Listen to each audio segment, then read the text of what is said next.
Hello नमस्कार मित्रों, मैं विवेक आपके अपने चैनल जीएसटी मास्टर में आपका हार्दिक स्वागत करता हूं। और आइए हम लोग देखते हैं आज बायोलॉजी के बारे में। बायोलॉजी होता क्या है, इसको आज हम लोग डिटेल से जानेंगे, अच्छे से जानेंगे कि बायोलॉजी होता क्या है। ठीक है, बायोलॉजी वर्ड सबसे पहले आया कहाँ से है उसको देखते हैं कि बायोलॉजी वर्ड जो है हम लोग का डिराइव्ड हुआ है एक ग्रीक वर्ड से डिराइव्ड हुआ है, जिसका मतलब क्या होता है, हम लोग का एक बायोस होता है और एक क्या होता है logos. Bio plus logos. BIOS means होता है लाइफ। क्या बायोस मीन्स होता है लाइफ और लॉगस मीन्स होता है स्टडी। मतलब the study of life called biology।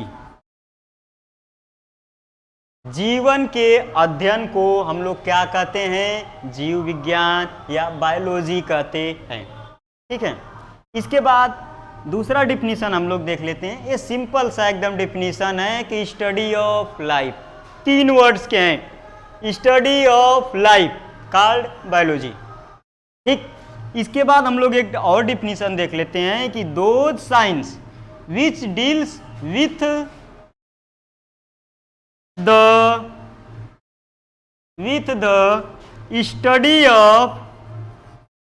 Study of life या लिविंग ऑर्गेनिज्म कॉल्ड बायोलॉजी। क्या कॉल्ड बायोलॉजी या बायोलॉजी। ठीक, मतलब विज्ञान की वह शाखा जिसके अंतर्गत जीवन का और सभी जीवधारियों का अध्ययन करते हैं, सभी जीवों का अध्ययन करते हैं, उसे क्या कहते हैं, बायोलॉजी कहते हैं। ठीक, याद कर लीजिए, बायोलॉजी वर्ड कहाँ से डिराइव्ड हुआ है, ग्रीक वर्ड कौन से हैं, एक बायोस है, दूसरा लॉगस है। बायोस का मतलब होता है लाइफ, लॉगस का मतलब होता है स्टडी। ठीक, BIOS means life, logos means study.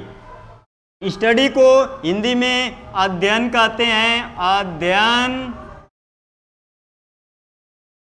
Life को जीवन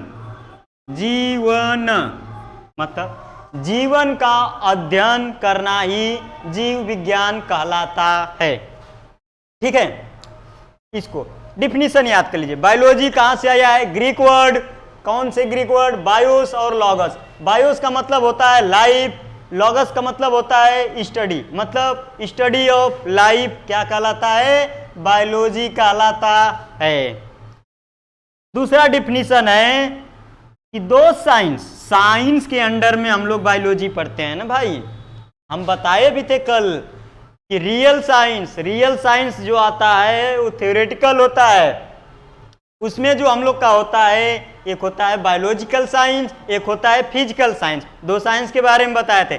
बायोलॉजिकल साइंस में हम लोग लिविंग के बारे में स्टडी करते हैं, फिजिकल साइंस में नॉन लिविंग का स्टडी करते हैं। तो ये हम लोग का क्या है, रियल साइंस के अंडर में है, साइंस के अंडर में ही हम लोग पढ़ रहे हैं। तो इसलिए हम लोग साइंस वर्ड लगाए हैं कि दो science which deals with the study of life.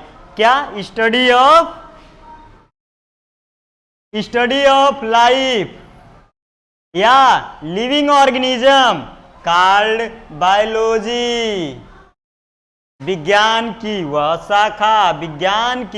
शाखा जिसके अंतर्गत जीवन और जीवों का अध्ययन करते हैं, उसे जीव विज्ञान कहते हैं। ठीक है,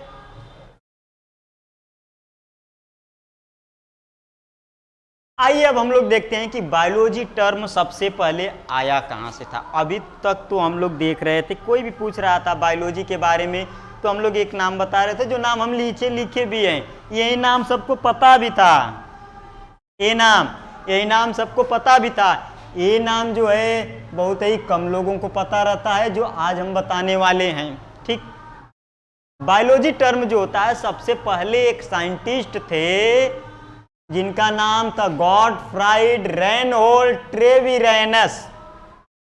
कौन, गॉटफ्राइड रेनहोल्ड ट्रेविरेनस नाम के एक साइंटिस्ट थे।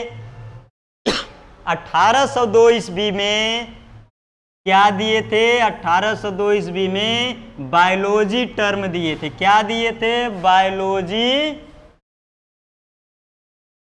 टर्म दिए थे। 1802 ईस्वी में बायोलॉजी टर्म दिए थे। सबसे पहले कौन दिए थे? Gottfried Reinhold Treviranus. रट जाइए एकदम। बायोलॉजी शब्द सबसे पहले कौन दिए थे? Gottfried Reinhold Treviranus. कितने में दिए थे? 1802 ईस्वी में दिए थे। ठीक, इसके बाद आते हैं हम लोग कि बायोलॉजी के पिता कौन हैं? Father of biology. बायोलॉजी के पिता जो हैं हम लोग के कौन हैं? अरस्तु, जिसको इंग्लिश में एरिस्टोटल कहते हैं और हिंदी में अरस्तु कहते हैं। क्या? इंग्लिश में एरिस्टोटल, हिंदी में अरस्तु। कौन है? ये जीव विज्ञान के पिता हैं। जीव विज्ञान के पिता कौन है? अरस्तु। रट जाइए। सबसे पहले बायोलॉजी टर्म कौन दिया था? Gottfried Reinhold Treviranus. कौन दिया था? Gottfried Reinhold Treviranus. कितने में दिया था? 1802 ईस्वी में दिया था। ठीक, इसके बाद बायोलॉजी के पिता कौन है? बायोलॉजी के पिता हैं अरस्तु। इंग्लिश में एरिस्टोटल कहते हैं, हिंदी में इसको अरस्तु कहते हैं। ठीक है बाबू। इसके बाद आते हैं हम लोग जानते हैं, सभी लोग इनके बारे में पता है कि कोई भी पूछता है तो सभी लोग बताते हैं कि बायोलॉजी में जो होता है वो जीवधारी दो प्रकार के होते हैं। कौन कौन से? एक पेड़ पौधे होते हैं जो चल नहीं सकते हैं, और एक जंतु होते हैं जो चल सकते हैं, जिसमें गति होती है। प्लांट में भी गति होती है भाई साहब। तो इस प्लांट में भी गति होती है, तो उसको अलग से हम लोग जाने। जो होता है ग्रोथ, उसमें जो होता है उसकी लंबाई में जो इंक्रीजमेंट होता है वो गति के कारण ही होता है। तो हम लोग जानेंगे कि दो प्रकार का स्टडी करते हैं। एक पेड़ पौधों का स्टडी करते हैं और एक जीव जंतुओं का स्टडी करते हैं। ठीक, तो आइए हम लोग जिसमें जीव जंतुओं का स्टडी करते हैं उसको देख लेते हैं, जिसमें पौधों का स्टडी करते हैं उसको देख लेते हैं। तो हम लोग का पहला ब्रांच कौन सा है? एक ब्रांच हम लोग का जूलॉजी है और एक ब्रांच हम लोग का कौन सा है? बॉटनी है। कौन सा? पहला जूलॉजी, दूसरा बॉटनी। जूलॉजी जो है इसको अगर हम लोग हिंदी में इसको कहते हैं जंतु विज्ञान, बॉटनी को वनस्पति विज्ञान, यहाँ लिखे हुए हैं। इसके जूलॉजी के हिंदी से ही हम लोग का पता चल जा रहा है कि इसमें किसका स्टडी करते हैं, किसका अध्ययन करते हैं।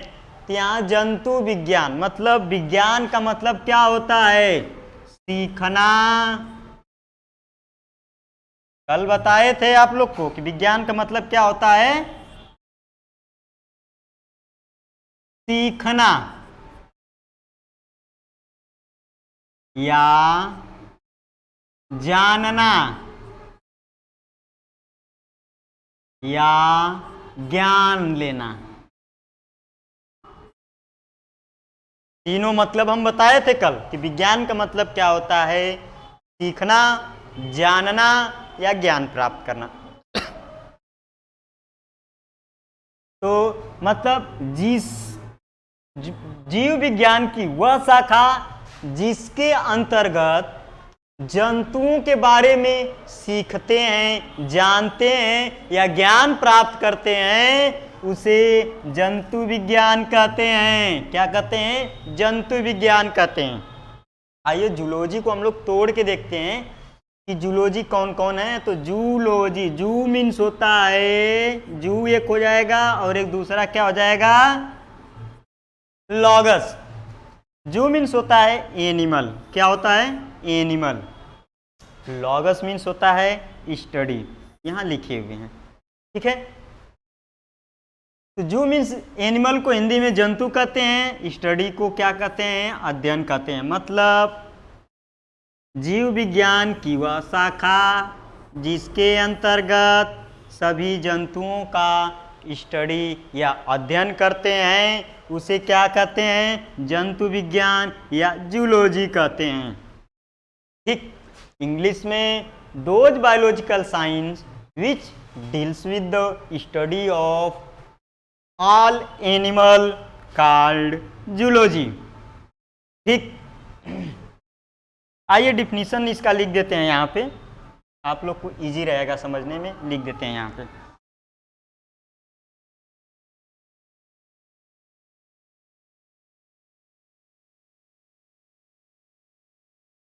मतलब यहाँ branch of biological science in which study of all animal called zoology, क्या, जिसको जूलॉजी कहते हैं। जीव विज्ञान की वह शाखा जिसके अंतर्गत, इन विच, जिसके अंतर्गत सभी जंतुओं का स्टडी करते हैं, अध्ययन करते हैं, उसे क्या कहते हैं, जूलॉजी कहते हैं। हिंदी भी इसका देख लीजिए, जीव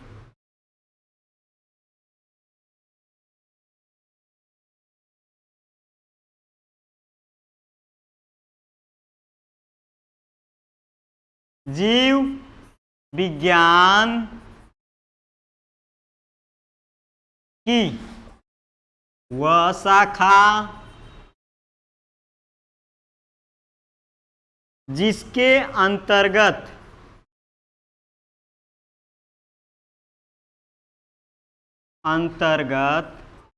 सभी जंतुओं का अध्ययन करते हैं, उसे जीव विज्ञान कहते हैं। जीव विज्ञान की वह शाखा,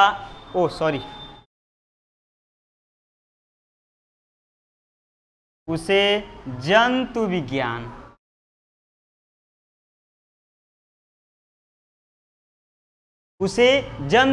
कहते हैं। जीव विज्ञान की वह शाखा जिसके अंतर्गत सभी जंतुओं का अध्ययन करते हैं, उसे जंतु विज्ञान कहते हैं। ठीक,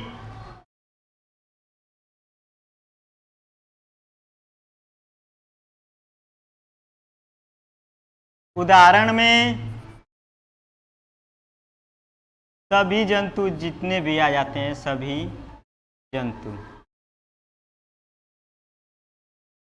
जंतु ऑल एनिमल, सभी जंतु। ठीक, इसके बाद हम लोग इसमें एक चीज हम भूल गए हैं, सॉरी, जंतु विज्ञान के पिता कौन है? तो फादर ऑफ जूलॉजी कौन है? तो फादर ऑफ जूलॉजी जिसको कहते हैं वो कौन है? एरिस्टोटल,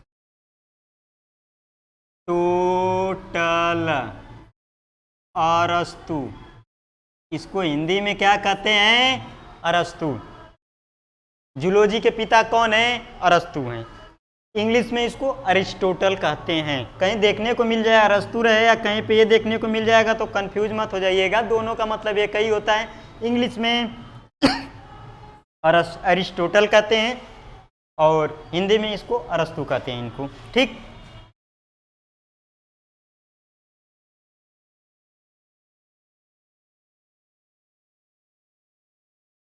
साथ ही साथ आप लोग नोट करते हुए चलिए, क्योंकि बहुत ही इजी लैंग्वेज में बता रहे हैं, इससे इजी लैंग्वेज आपको कहीं देखने को नहीं मिलेगा। आइए बॉटनी के बारे में जानते हैं। बॉटनी जो है हम लोग का एक बॉस्किन वर्ड है, डिराइव्ड हुआ है। कहाँ से बॉस्किन वर्ड है? इसका डिराइव्ड हुआ है जिसका मतलब क्या होता है, ग्रेजिंग, चरना होता है। ठीक, चरना होता है इसका मतलब। ग्रेज, चरते किसको, जीव जंतु चरते किसको हैं, पेड़ पौधों को चरते हैं, पेड़ पौधों को ही चरते हैं ना। या छोटे पेड़ पौधे होंगे या बड़े पेड़ पौधे होंगे, उसके हरी पत्तियों को खाते हैं। जो छोटे पेड़ पौधे रहते हैं उसके तने को भी खा जाते हैं।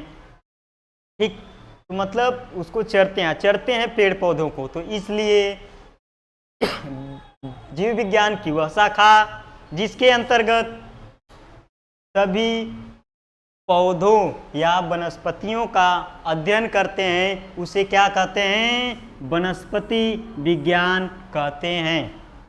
दोज साइंस या the branch of science in which study of all plant called botany. ठीक, डिफिनीशन इसका देख लीजिए, यहाँ पे साइड में लिख रहे हैं हम। The branch of science in which study of all plant called botany। क्या, बॉटनी, जिसको हम लोग क्या कहते हैं, जिसमें सभी प्लांट्स या पेड़ पौधों का अध्ययन करते हैं उसे हम लोग क्या कहते हैं, बॉटनी कहते हैं।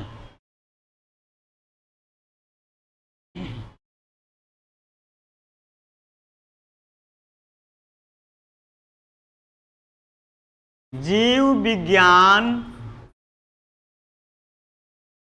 की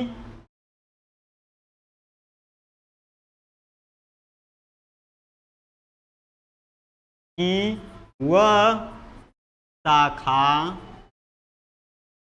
जिसके अंतर्गत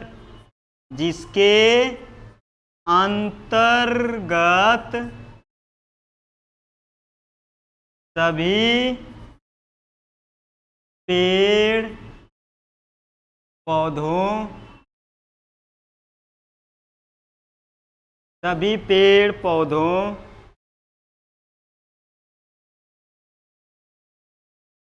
का अध्ययन करते हैं उसे वनस्पति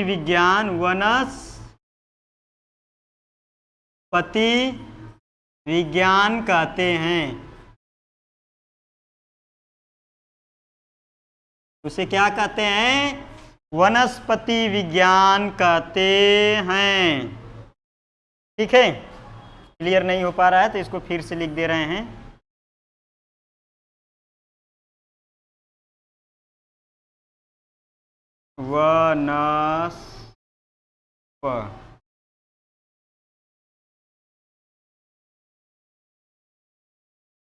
वनस्पति विज्ञान कहते हैं। ठीक, इसके बाद हम लोग अभी तक देख रहे थे वनस्पति विज्ञान किसे कहते हैं, the branch of science in which study of all plant called biology. विज्ञान की वह शाखा जिसके अंतर्गत सभी पेड़ पौधों का अध्ययन करते हैं उसे वनस्पति विज्ञान कहते हैं। ठीक, branch of science in which study of all plant called botany. क्या, बॉटनी। ठीक, इसके बाद हम लोग देखते हैं कि बॉटनी के पिता, जूलॉजी के पिता आप लोग को अभी पता है, अभी बताए हैं। इसके बाद हम लोग बॉटनी के पिता देख लेते हैं। कौन है बॉटनी के पिता, तो बॉटनी के पिता हैं थियोफ्रेस्टस। कौन है, थियोफ्रेस्टस। हिंदी में भी थियोफ्रेस्टस इनको कहते हैं, इंग्लिश में भी क्या कहते हैं, थियोफ्रेस्टस ही कहते हैं। स्क्रीनशॉट ले लीजिएगा, इतना बॉटनी का है, साइड हो जाते हैं। ठीक, फिर आइए आगे देखते हैं हम लोग। इसके बाद हम लोग साइटोलॉजी पे आ जाते हैं। साइटोलॉजी के बारे में तो सभी लोग जानते हैं, सभी लोग सुने भी होंगे। कुछ लोग पूछते हैं कि हम लोग के जीवन की इकाई क्या है, हम लोग का शरीर जो है किससे बना है, तो हम लोग सभी लोग कहते हैं कि जो है छोटे छोटे कणों से मिलकर बना होता है। तो हम लोगों का छोटा छोटा कण जो है वो कौन सा है, मौलिक इकाई कौन सी है, सेल है। सेल के स्टडी को क्या कहते हैं, साइटोलॉजी। तो साइटोलॉजी ब्रांच जो है उस ब्रांच से स्टार्टिंग कर रहे हैं हम लोग, और साइटोलॉजी पूरा देखेंगे।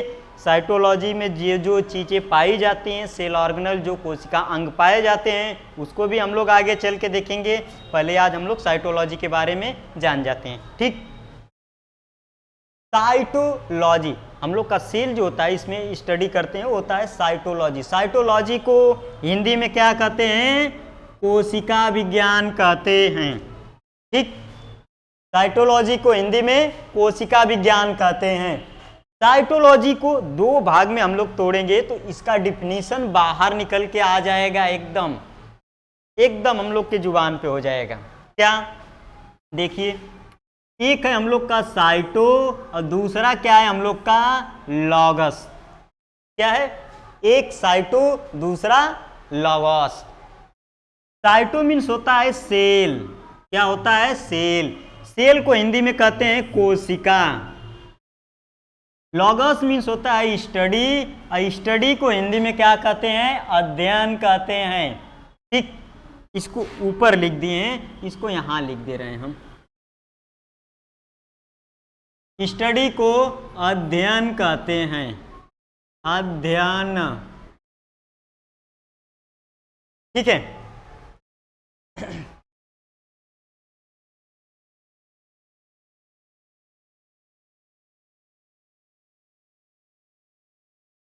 मतलब the branch of biological science in which study of cell called cytology. क्या कहते हैं, कोशिका के अध्ययन को कोशिका विज्ञान कहते हैं। सिंपली याद रखिए कि सेल के स्टडी को साइटोलॉजी कहते हैं। साइटोलॉजी का मतलब क्या होता है, बताएं यहाँ पे। साइटो मीन्स होता है सेल, लॉगस मीन्स होता है स्टडी, मतलब कोशिकाओं का अध्ययन करना ही साइटोलॉजी कहलाता है। ठीक, देखिए, the branch of biological science in which study of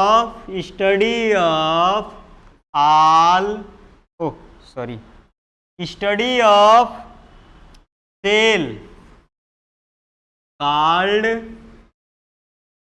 cytology. क्या, साइटोलॉजी, जिसे क्या कहते हैं, साइटोलॉजी कहते हैं।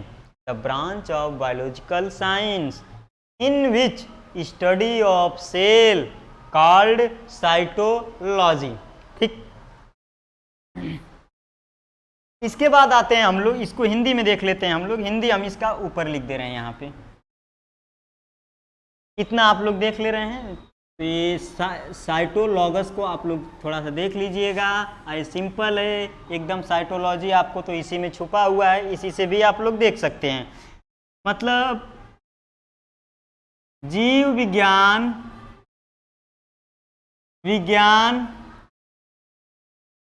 की वह शाखा जिसके अंतर्गत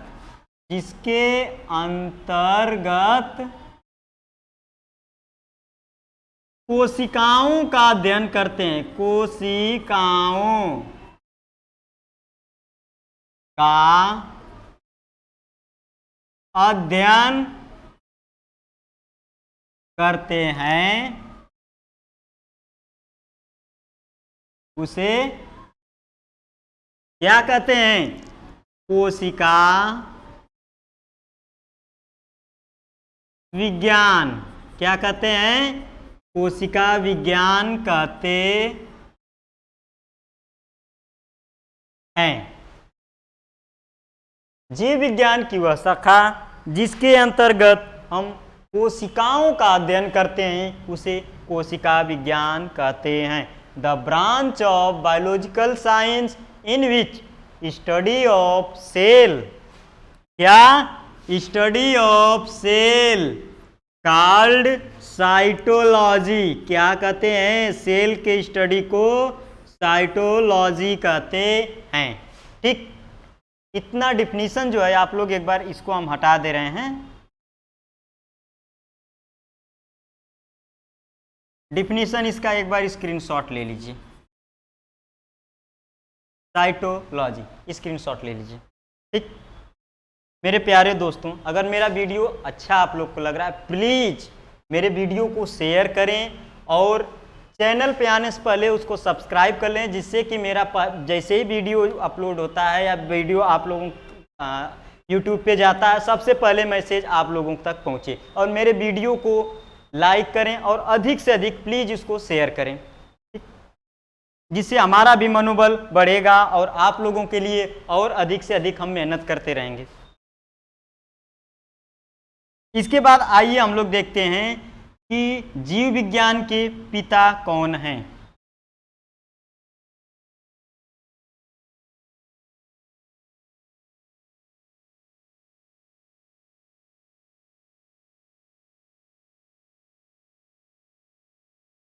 देखते हैं कि father of cytology, father of cytology कौन है? फादर ऑफ साइटोलॉजी, तो फादर ऑफ साइटोलॉजी किसको कहते हैं? कोशिका विज्ञान के पिता। कोशिका विज्ञान के पिता किसको कहते हैं? तो कहते हैं इसको रॉबर्ट हुक। किसको कहते हैं? रॉबर्ट हुक कहते हैं। ठीक, इसके बाद आइए अब हम लोग देखते हैं, अभी तो कोशिका के बारे में, कोशिका का स्टडी किसके अंडर में करते थे उसको देख रहे थे। अब हम लोग देखेंगे सेल, जिसके बारे में स्टडी कर रहे थे अभी, कि मतलब इसका स्टडी कहाँ पे करते हैं अभी उसको हम लोग देख रहे थे। अब सेल को देखेंगे कि सेल होता क्या है और सेल को सबसे पहले खोजा था। सेल में क्या क्या हिस्ट्री, सेल के थोड़ा हम लोग हिस्ट्री के बारे में जानेंगे। आइए हम लोग देखते हैं सेल, सेल क्या है हम लोग। आइए पहले हम लोग हिंदी भी आप लोगों को लिख दे रहे हैं साथ ही साथ। देखिए, cell is the fundamental unit of life, मतलब कोशिका जो है हमारे जीवन की मौलिक इकाई होती है। सेल जो होता है हम लोग के बॉडी के लिए ना बहुत ही नेसेसरी होता है, बहुत ही महत्वपूर्ण, क्योंकि हम लोग की बॉडी जो होती है उसका जो भी स्ट्रक्चर है वो क्या है, हम लोग का सेल के द्वारा ही बना है। जो भी हम लोग फंक्शन करते हैं, जितने भी बायोलॉजिकल एक्टिविटी करते हैं वो क्या होता है, सेल के द्वारा ही हम लोग करते हैं। कोई फंक्शन भी हम लोग करते हैं सेल के द्वारा ही वो परफॉर्म होता है। जैसे एक जगह से दूसरे जगह हम लोग जा रहे हैं तो सेल के द्वारा ही परफॉर्म कर रहा है, उसको सेल ही परफॉर्म कर रहा है। हम लोग के बॉडी के अंदर जितनी भी बायोलॉजिकल एक्टिविटी होती है, प्रोसेस होता है, वो क्या होता है, सेल ही परफॉर्म करता है। ठीक, हम लोग के बॉडी में जो भी संरचना आपके देख रहे हैं, संरचना स्ट्रक्चर, फिंगर का स्ट्रक्चर, जो भी कुछ बना हुआ, नाक कान ये सब जो बना हुआ है स्ट्रक्चर, इन सब का जो बना हुआ है वो किसके द्वारा बना हुआ है, सेल के द्वारा ही बना हुआ है। इसलिए सेल हमारे लिए बहुत ही महत्वपूर्ण होता है, बहुत ही नेसेसरी होता है। ठीक, इसलिए इसको हम लोग हिंदी में लिख सकते हैं कि कोशिका जीवन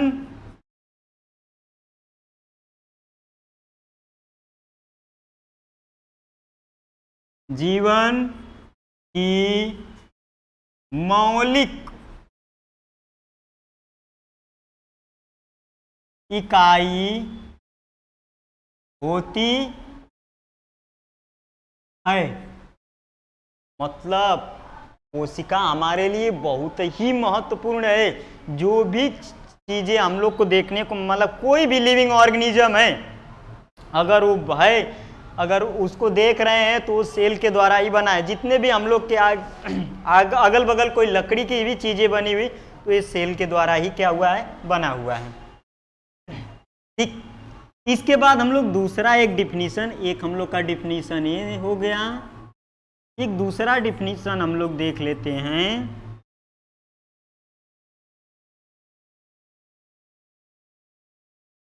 दूसरा डिफिनीशन ये है कि cell is the structural and functional unit of life. क्या है, सेल जो है हमारे जीवन की संरचनात्मक स्ट्रक्चरल एंड फंक्शनल यूनिट है। किसके, हमारे लाइफ के। ठीक, आइए इसका हिंदी लिख देते हैं हम।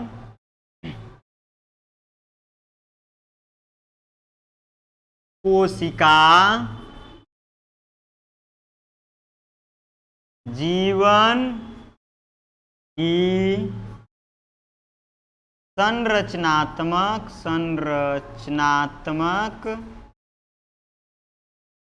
एवं क्रियात्मक इकाई होती है, या इसको है कर लीजिए बस।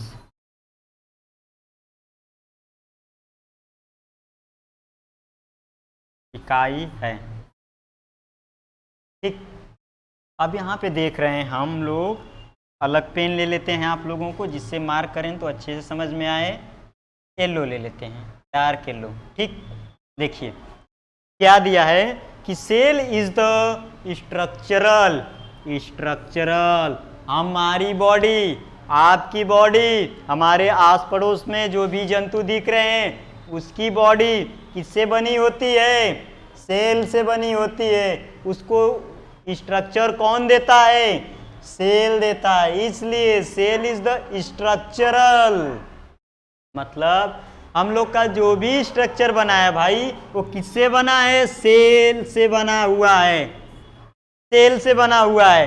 एंड यहां पे लिखा है and functional unit of life. Functional, हम लोगों के बॉडी के द्वारा, हम लोग के शरीर के द्वारा जो भी क्रिया होती है वो किसके द्वारा परफॉर्म की जाती है, सेल के द्वारा परफॉर्म की जाती है। हम लोग एक जगह से दूसरे जगह चल रहे हैं, हाथ हिला रहे हैं, डोला रहे हैं, कुछ भी कर रहे हैं, वो किसके द्वारा परफॉर्म हो रहा है, सेल ही है। हम लोग के बॉडी में चारों तरफ सेल ही पाए जा रहे हैं। ठीक, तो कोई भी फंक्शन, हम लोग की बॉडी के अंदर जितने भी बायोलॉजिकल एक्टिविटी होती है उसमें भूमिका, मुख्य भूमिका किसकी होती है, सेल की होती है। किसकी होती है, सेल की होती है।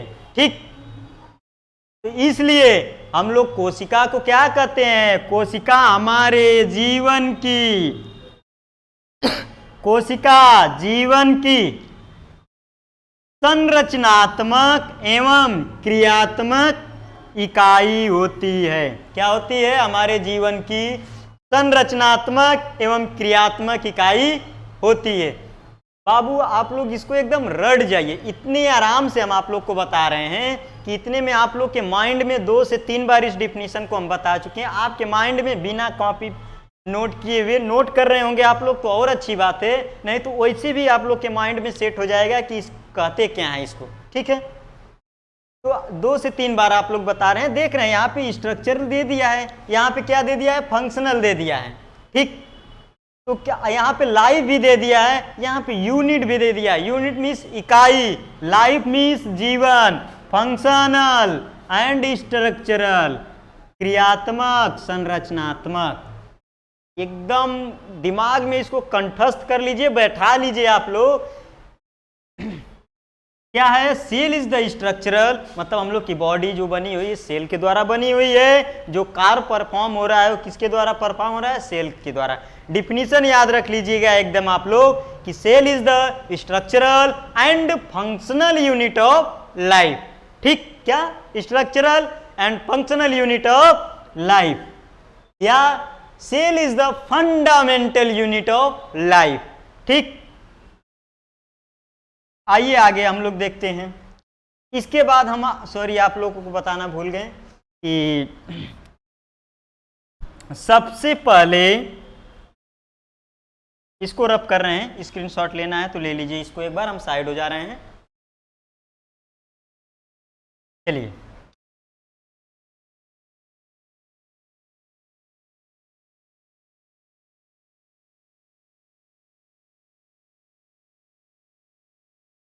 सबसे पहले डिस्कवर्ड कौन किया था सेल को?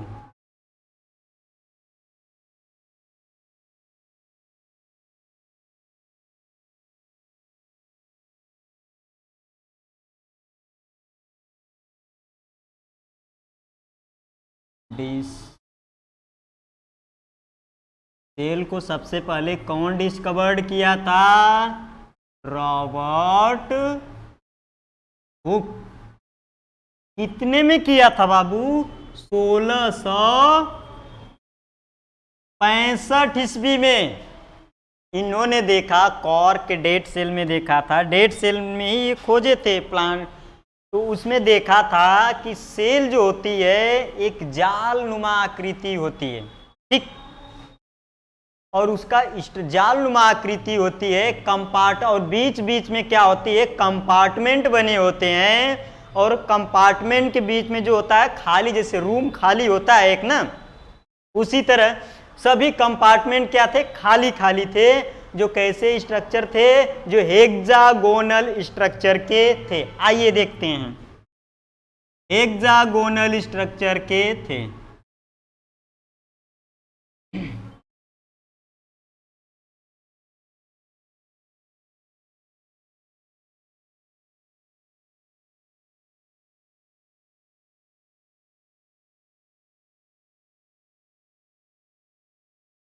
इस तरह लगभग एक दूसरे से क्या थे? सभी इंटरकनेक्टेड थे, मतलब एक दूसरे से सभी जुड़े हुए थे।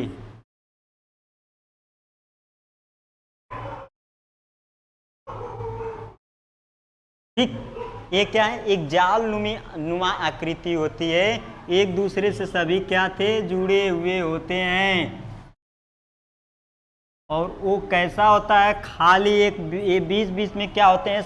सभी कंपार्टमेंट जैसी आकृति पाई जाती है। और वो कंपार्टमेंट जैसी आकृति, कंपार्टमेंट का मतलब होता है कि जगह जगह पे एक ब्लॉक बन गया, एक ब्लॉक के बाद दूसरा ब्लॉक, दूसरे ब्लॉक के बाद तीसरे ब्लॉक। जैसे हम लोग का क्या होता है? रूम होता है, घर मकान होता है, एक रूम के बाद दूसरा रूम, दूसरे रूम के बाद तीसरा रूम।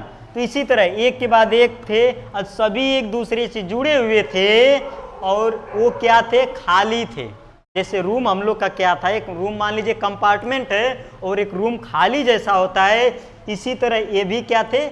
खाली थे। ठीक, और ये जो इसकी आकृति थी, एक की आकृति हम लोग निकालेंगे तो ये बताए थे कि इसकी आकृति जो थी वो कैसी थी?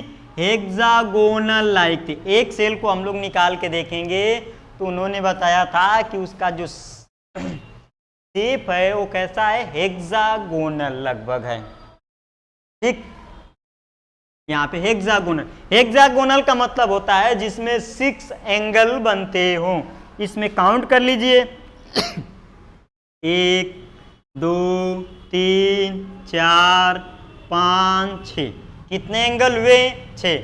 हेक्सा का मतलब होता है हेक्सागोनल, हेक्सागोनल।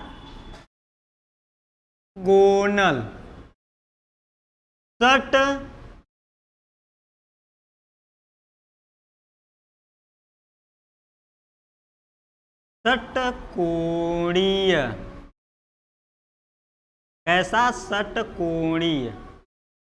षट मीन्स होता है 6, सिक्स सेट मीन्स होता है 6, कोणी मीन्स होता है कोण, मतलब जिसमें 6 कोण पाए जाते हैं उसको षटकोणी या हेक्सागोनल कहते हैं। तो हम लोग का ये जो जाल जो एक तरह से बना हुआ था सेल का स्ट्रक्चर जो था वो कैसा था, हेक्सागोनल था। कौन देखा था सबसे पहले, रॉबर्ट हुक ने देखा था।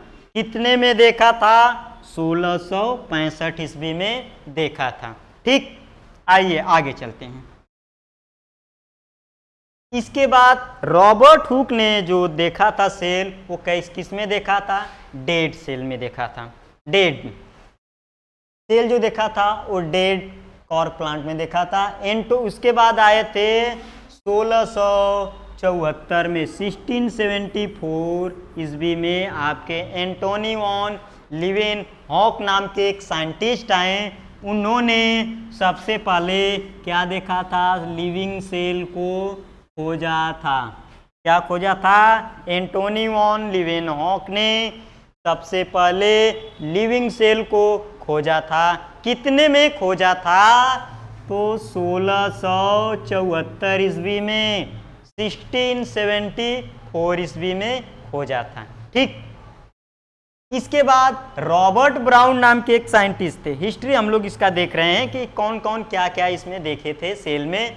तो रॉबर्ट ब्राउन नाम के एक साइंटिस्ट थे 1881 ईस्वी में, 1831 ईस्वी में सबसे पहले उन्होंने बताया था कि सेल के अंदर न्यूक्लियस पाया जाता है। क्या पाया जाता है, न्यूक्लियस पाया जाता है, जो सेल को क्या करता है, कंट्रोल करने का काम करता है। कौन करता है, न्यूक्लियस। तो सब सेल में न्यूक्लियस को सबसे पहले कौन खोजा था, तो 1831 में रॉबर्ट ब्राउन नाम के एक साइंटिस्ट थे, उन्होंने क्या किया था, खोजा था। ठीक, इसके बाद एक पुरकिंजे नाम के साइंटिस्ट आए। पुरकिंजे नाम के साइंटिस्ट ने देखा था कि प्लांट और एनिमल में दोनों में एक ही जैसी क्या होती है, दोनों में एक ही जैसा पदार्थ पाया जाता है। क्या पाया जाता है, पदार्थ पाया जाता है, जिसको क्या कहें उन्होंने, प्रोटोप्लाज्म कहें। जिसको क्या कहें उन्होंने, प्रोटोप्लाज्म कहें। ठीक, प्रोटोप्लाज्म को कौन डिस्कवर्ड किया था, पुरकिंजे ने। उन्होंने क्या बोला था, उन्होंने बोला था कि प्लांट सेल जो है और एनिमल सेल, प्लांट सेल और एनिमल सेल दोनों में एक समान प्रकार की पदार्थ पाई जाती है, समान प्रकार के पदार्थ पाए जाते हैं, जिसको क्या उन्होंने बोला, प्रोटोप्लाज्म। प्रोटोप्लाज्म को हिंदी में क्या कहते हैं, जीव द्रव्य। क्या कहते हैं, जीव द्रव्य। जीव द्रव्य के बारे में आगे हम बताएंगे, थोड़ा सा हिस्ट्री खत्म हो जाए उसके बाद हम बता रहे हैं। ठीक, आइए बाबू।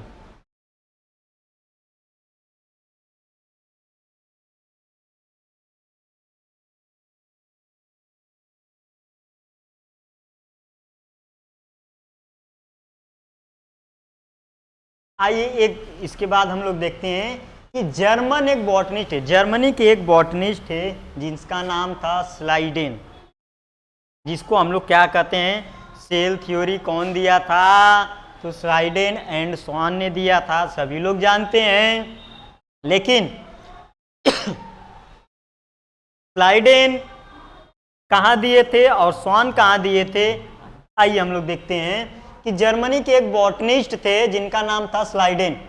उन्होंने 1838 ईस्वी में, कितने में, 1838 ईस्वी में देखा था और उन्होंने अनाउंस किया था, बोला था कि प्लांट जो होता है अपने अंदर क्या किया रहता है, कंपोस्ट किया रहता है, संग्रहित किया रहता है, किसको, सेल को कंपोस्ट किया रहता है, मतलब रखा रहता है। ठीक, कौन बोला था, स्लाइडेन ने बोला था। स्लाइडेन कहाँ के थे? जर्मनी के थे। वो क्या थे? जर्मनी के बॉटनिस्ट थे। कितने में बताया था? 1838 ईस्वी में बताया था। ठीक, इसके एक साल बाद तुरंत सॉन नाम के साइंटिस्ट, टी सॉन जिसको कहते हैं, 1839 ईस्वी में, 1838 में स्लाइडेन थे। उन्होंने क्या बोला था कि प्लांट में सेल पाया जाता है, जो प्लांट क्या होता है? संग्रहित किया हुआ रहता है, कंपोस्ट किया हुआ रहता है या बना हुआ होता है। सेल से प्लांट बना हुआ होता है, ये भी कह सकते हैं। ठीक, उसके एक साल बाद हम लोग के जर्मनी के ही एक जूलॉजिस्ट आ गए। ठीक, जर्मनी के ही जूलॉजिस्ट आ गए जिसको टी सॉन कहते हैं। उन्होंने अपना स्टेट अलग से दिया था, वो एनिमल में दिया था। उन्होंने बोला कि सभी एनिमल किससे बने होते हैं? सेल से बने होते हैं। किससे बने होते हैं? सेल से बने होते हैं। कौन कहा था? टी सॉन 1839 ईस्वी में बोले थे कि सभी एनिमल, जितने भी प्रकार के एनिमल होते हैं, वो किससे बने होते हैं? फॉर्म्ड। किससे बने होते हैं? सेल से बने होते हैं। ठीक, इसीलिए ये प्लांट में दिए थे, एनिमल में दिए थे, इसीलिए इन लोग को कहते हैं कि सेल थ्योरी कौन दिया था? स्लाइडेन एंड सॉन ने। कितने में दिया था? एक साल पहले इन्होंने दिया था, एक साल बाद इन्होंने दिया था। तो आप लोग इसमें तो आप नहीं तो 1839 में लगा सकते हैं, न 1838 में लगा सकते हैं, क्योंकि 1838 में स्लाइडेन नाम के साइंटिस्ट ने दिया था, 39 में टी सॉन नाम के साइंटिस्ट दिया था। कहाँ से हो पाएगा? नहीं हो पाएगा। आइए इसको सेल थ्योरी को हम लोग देख लेते हैं थोड़ा सा।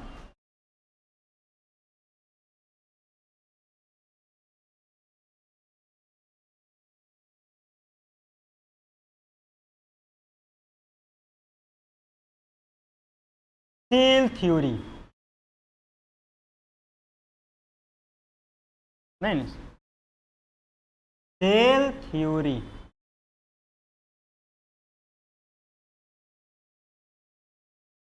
सेल थ्योरी थे, उन्होंने दो साइंटिस्ट अभी बताए हैं, और दोनों को हम लोग देखने को, सुनने को भी मिल जाता है कि साथ ही में नाम उन लोग का लिया जाता है, स्लाइडेन एंड सॉन, लेकिन अलग अलग दिए थे।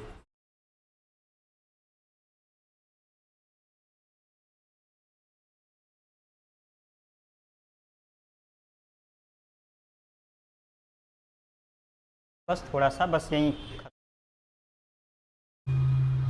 इसके बाद स्लाइडेन जो थे वो किस में दिए थे? प्लांट में। बोले थे कि प्लांट जो है वो क्या किया रहता है? सेल को कंपोज्ड किया रहता है। क्या किया रहता है? कंपोज्ड किया रहता है।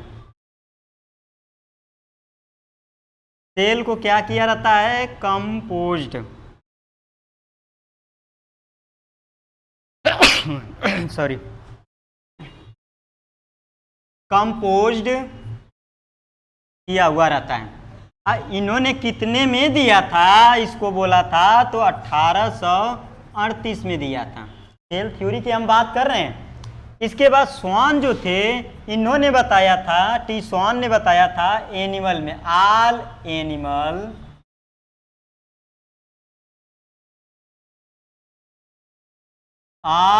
एनिमल किससे बने होते हैं? फॉर्म्ड।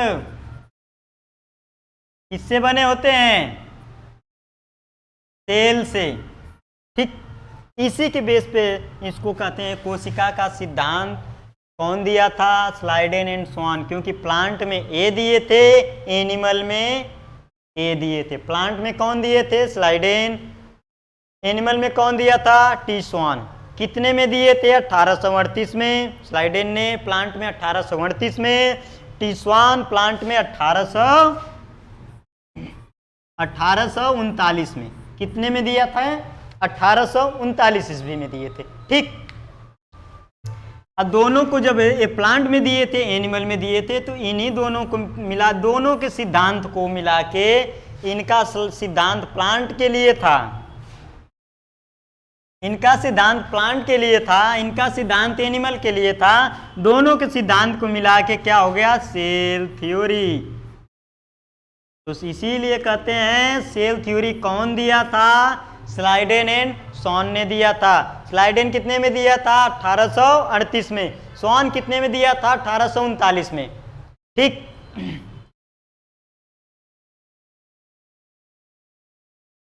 इसके बाद 1885 ईस्वी में रुडोल्फ विर्चो नाम के एक साइंटिस्ट थे।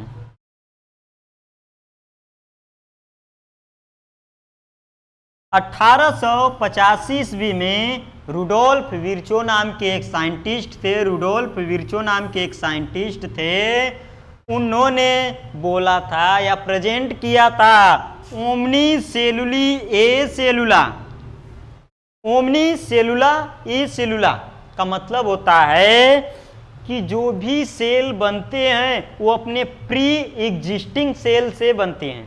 ठीक, मतलब जो सेल बनते हैं वो अपने पुराने सेल से ही बनते हैं। जैसे हम लोग आगे यूनिसेलुलर मल्टी सेलुलर देखेंगे तो उसमें जो मल्टी सेलुलर होता है वो क्या होता है? यूनिसेलुलर में ही डिवीजन जब होता है तो क्या होता है? मल्टी सेलुलर बनता है। जैसे हम लोग का जब रिप्रोडक्शन होता है तो रिप्रोडक्शन में एक सेल जो होता है यूनिसेलुलर, फीमेल से एक से यूनिसेलुलर जो होता है, इसको हम बता दे रहे हैं ओमनी सेलुलर ए सेलुलर। इसका मतलब क्या है वो देख लीजिए कि जो भी सेल आते हैं, जो भी सेल बनते हैं अपने प्री एग्जिस्टिंग सेल से बनते हैं। ठीक, इन्होंने कौन बोला था? 1885 ईस्वी में, 1885 में कौन बोला था? रुडोल्फ विर्चो नाम के एक साइंटिस्ट थे। उन्होंने बोला था कि जो भी सेल होते हैं या बनते हैं वो कैसे बनते हैं? अपने प्री एग्जिस्टिंग सेल से कि डिवीजन से बनते हैं या अपने प्री एग्जिस्टिंग सेल से बनते हैं। उन्होंने ये दिया था, स्टेटमेंट दिया था कि ओमनी सेलुला ए सेलुला। इसका मतलब होता है कि जो भी सेल बनते हैं अपने प्री एग्जिस्टिंग सेल से बनते हैं। उसमें डिवीजन होता है तो नया सेल बनता है। कैसे बनता है? जब रिप्रोडक्शन होता है। रिप्रोडक्शन जब होता है, रिप्रोडक्शन, सॉरी कट रहा होगा बाबू ऊपर। जब रिप्रोडक्शन होता है, रिप्रोडक्शन प्रजनन जब होता है तो एक क्या रहते हैं? फीमेल रहता है। एक मेल मान लेते हैं, यहाँ पे प्रियोरिटी मेल को ही दे देते हैं भाई। यहाँ मेल हो जाता है, एक फीमेल हो जाता है। आगे चल के रिप्रोडक्शन जब हम लोग पढ़ा जाएगा तो देखा जाएगा, नहीं तो पढ़ा जाएगा तो देखा जाएगा। उसमें मेल में क्या होता है? 22 प्लस XY क्रोमोजोम होता है। फीमेल में 22 प्लस XX होता है। अब हम यूनिसेलुलर, इसका ओमनी सेलुला इस सेलुला का मतलब बता रहे हैं कि यहाँ से एक समय एक ही क्या होते हैं? सेल आते हैं। यहाँ पे मान लीजिए यहाँ पे X ही आ गया, यहाँ पे भी क्या हुआ? इससे X ही आ गया। दोनों जो एक आके X आपस में क्या करते हैं? फ्यूजन करते हैं। जब दोनों आपस में फ्यूजन करते हैं तो क्या होता है? जाइगोट। ये क्या होते हैं? गैमीट। एक गैमीट इधर से आया, एक गैमीट इधर से आया। ठीक, दोनों गैमीट आपस में फ्यूज कर गए तो क्या बना लिए? जाइगोट बना लिए। अब इस जाइगोट में यहाँ से यूनिसेलुलर आया, यूनिसेलुलर आया, एक कोशिकी आए यहाँ से भी एक कोशिकी आए, दोनों आपस में फ्यूज कर लिए। यहाँ पे फ्यूजन हुआ।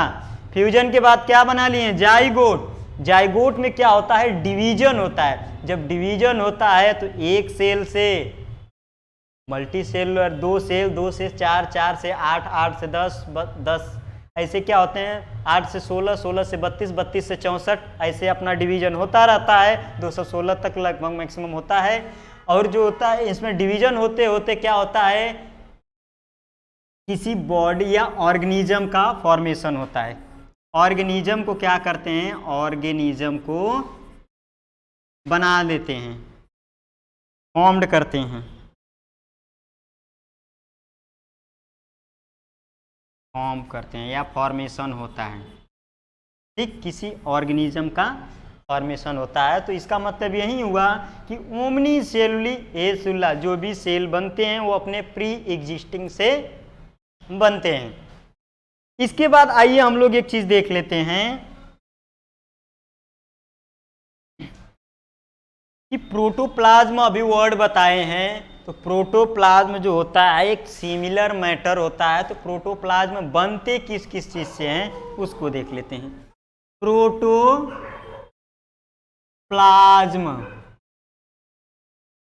जीव द्रव्य, जीव द्रव्य इसको कहते हैं, ठीक। प्रोटोप्लाज्म बनता है दो चीजों के मिलने से। कौन कौन? एक होता है साइटोप्लाज्म, साइटोप्लाज्म, एक होता है न्यूक्लियोप्लाज्म, न्यूक्लियोप्लाज्म। साइटोप्लाज्म को कोशिका द्रव्य कहते हैं। क्या? कोशिका द्रव्य। न्यूक्लियोप्लाज्म को केंद्रक द्रव्य क्या कहते हैं? केंद्रक द्रव्य कहते हैं, ठीक। जब अब हम लोग अभी कल हम आप लोगों को बताएंगे कि प्लांट सेल और एनिमल सेल, न्यूक्लियस कहाँ पाया जाता है और सेल के सेंटर में न्यूक्लियस कहाँ पाया जाता है और न्यूक्लियोप्लाज्म कहाँ पाया जाता है, साइटोप्लाज्म कहाँ पाया जाता है, ठीक। बस आज आप लोग इतना जान जाइए कि साइटोप्लाज्म, साइटो का मतलब होता है सेल। अभी हम बताए हैं आप लोगों को साइटो प्लस प्लाज्मा, ठीक। Cyto plus plasma. Cyto means होता है सेल, प्लाज्म मीन्स होता है लिक्विड मटेरियल। क्या? लिक्विड मटेरियल, ठीक। मतलब जो सेल के अंदर लिक्विड मटेरियल पाया जाता है उसको हम लोग क्या कहते हैं? साइटोप्लाज्म। सेल में पाए जाने वाला plasma, plasm liquid material, cell में पाए जाने वाला द्रव्य कोशिका द्रव्य कहलाता है। यहां पे हम लोग न्यूक्लियोप्लाज्म को तोड़ेंगे, न्यूक्लियस तो हो जाएगा न्यूक्लियो प्लस ए प्लाज्मा, ठीक। तो न्यूक्लियस मतलब हो जाता है, ये न्यूक्लिया आपका न्यूक्लियस हो गया और ये प्लाज्मा। न्यूक्लियस मतलब न्यूक्लियस के अंदर, अब प्लाज्मा मीन्स होता है लिक्विड मटेरियल।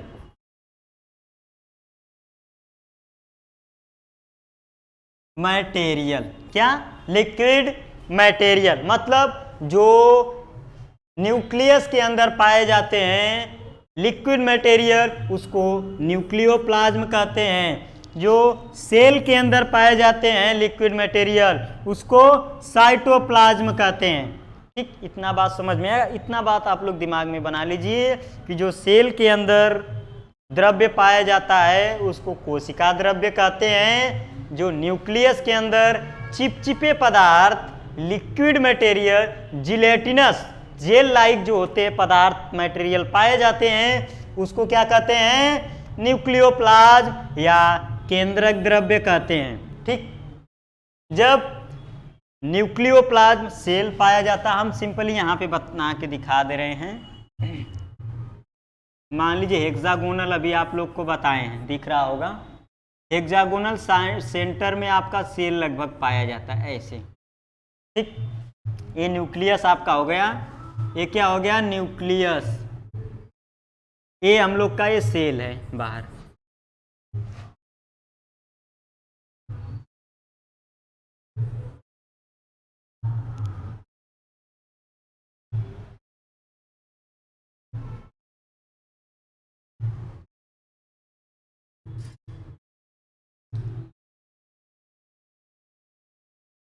इसमें न्यूक्लियस के अंदर ये देखिए, न्यूक्लियस के अंदर जिलेटिनस मटेरियल पाए जाते हैं ऐसे ऐसे ऐसे ऐसे। ये इसमें भी पाए जाते हैं।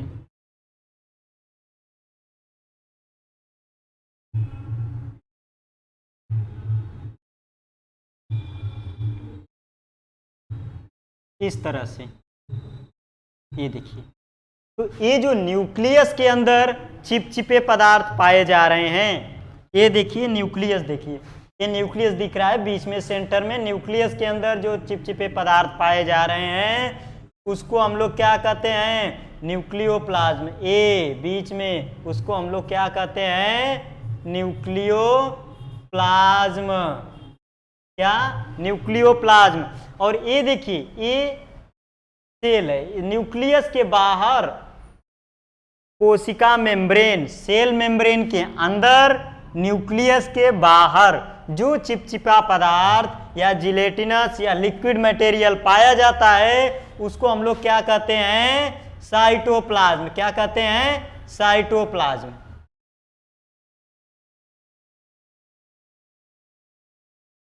उसको क्या कहते हैं? साइटोप्लाज्म कहते हैं।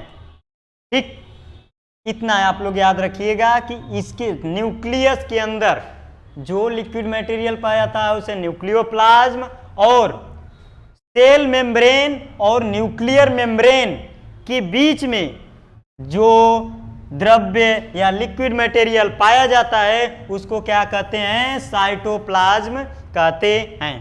ठीक, इतना आप लोग कंठस्थ कर लिए। एक बार आइए हम लोग रिवाइज इसी तरह कर लेते हैं। आदर पे हम लोग चलते हैं। सबसे पहले बायोलॉजी, जूलॉजी, एकदम तेजी से, जूलॉजी के पिता, ऐसे हम लोग रिवाइज कर लेते हैं एक बार। बोलिए, बायोलॉजी के पिता अरस्तु, एरिस्टोटल। जूलॉजी के पिता, जूलॉजी के पिता बताइए, जूलॉजी के पिता भी क्या है? बायोलॉजी प्लस जूलॉजी, दोनों के पिता कौन हैं? अरस्तु हैं। बॉटनी के पिता, तेजी से, बॉटनी के पिता थ्रियोफ्रेस्टस, थ्रियोफ्रेस्टस। ठीक, इसके बाद साइटोलॉजी के पिता, तेजी से एकदम, साइटोलॉजी के पिता कौन है? Robert Hooke. कितने में सेल को खोजा था रॉबर्ट हुक? सेल को कितने में खोजा था? 1665। बायोलॉजी टर्म सबसे पहले कौन दिया था? सबसे पहले कौन दिया था टर्म बायोलॉजी टर्म? सबसे पहले कौन दिया था? गॉटफ्राइड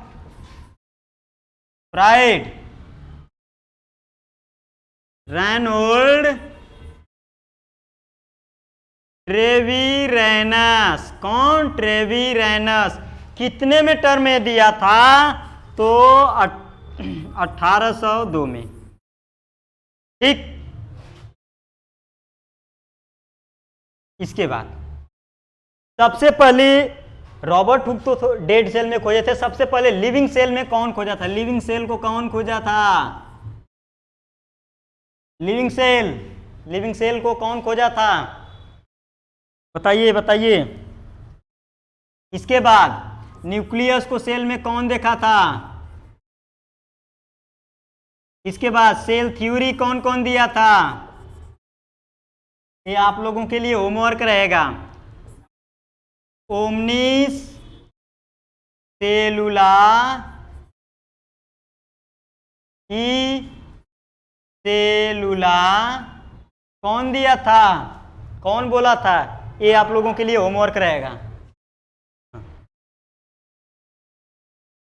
इतना आप लोगों के लिए होमवर्क रहेगा। और दोस्तों, अगर मेरा वीडियो आप लोगों को अच्छा लग रहा है तो प्लीज़ वीडियो को अधिक से अधिक शेयर करें, वीडियो को अधिक से अधिक शेयर करें, और चैनल पे आते ही क्या चैनल को सब्सक्राइब करें। और प्लीज़ वीडियो को अगर अच्छा लग रहा है तो उसको लाइक बटन पे जरूर क्लिक करें। और प्लीज़ आप लोगों से रिक्वेस्ट है कि वीडियो से अधिक शेयर करें, जिससे कि हम लोग का भी मनोबल बढ़ेगा और भी मेहनत हम लोग आप लोगों के लिए करेंगे और आप लोगों को और अच्छा लगेगा पढ़ने के लिए।